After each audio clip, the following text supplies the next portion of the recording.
कुछ लोगों को सिर्फ माफ किया जा सकता है, ना ही उन पर एतबार किया जा सकता है और ना ही दिल साफ किया जा सकता है।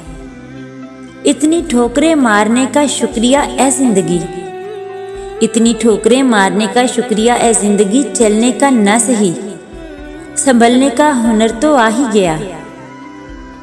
दरवाजा छोटा ही रखो अपने मकान का, दरवाजा छोटा ही रखो अपने मकान का। जो झुककर अंदर आए समझो वही अपना है।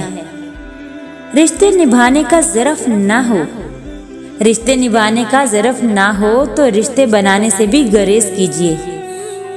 हमेशा अपने रब से पुरुम्मीद रहना, हमेशा अपने रब से पुरुम्मीद रहना, क्योंकि इस पूरी कायनात में जितनी जल्दी रब राज़ी होता है उतनी जल्दी कोई राज़ी नहीं होता।